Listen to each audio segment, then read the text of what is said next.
சொல்கிறாங்கன்னு தெரியல. சரி, அவர்கிட்ட பேசிட்டு எனக்கு இன்ஃபார்ம் பண்ணு.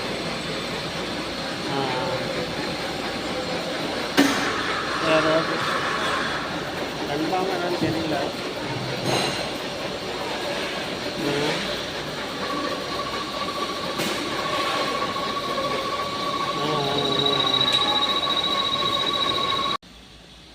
ஒரு காலத்தில் நாம் வந்து வெளிநாடுகள்லேருந்து நாம் வந்து மிஷினரி எல்லாமே வந்து வாங்கிட்டு இருந்தோம். இன்றைக்கி வந்து பார்த்திங்கன்னா எல்லா கண்ட்ரிக்குமே நாம் தான் சப்ளையாக இருக்கிறோங்க. ஸோ அந்த பெருமை வந்து ரொம்ப பெருமையாக இருக்குதுங்களா. மேக் இன் இந்தியா ப்ராடக்ட் உலக அளவில் வந்து பார்த்திங்கன்னா இன்றைக்கி சேட்டலைட்லேருந்து செயற்கைக்கோள்லேருந்து ஒரு கண்டம் விட்டு கண்டம் தாவி அந்த கண்ட்ரி அழிக்கிற அளவுக்கு வந்து நம்ம ஏவுகணைகள் வந்து பயங்கரமாக வெப்பன்ஸ் எல்லாம் வந்து நாம் வந்து இன்றைக்கி சப்ளை பண்ணிட்டுருக்குறோங்க. அந்த அளவுக்கு வந்து பார்த்திங்கன்னா இந்த மேக் இன் இந்தியா அந்த ப்ராடக்ட் நம்ம இந்தியாவுடைய வளர்ச்சி பார்த்திங்கன்னா அந்தளவுக்கு வேகமாக போயிட்டுருக்கு.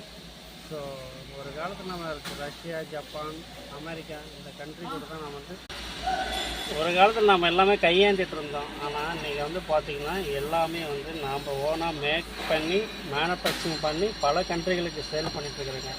அந்த அளவுக்கு நாம் இன்றைக்கி வந்து இந்த இந்தியா வந்து டெவலப் ஆகிருக்குன்னா அதுக்கு காரணம் வந்து நம்ம எல்லாருடைய உழைப்பும் தான். ஓகேங்களா.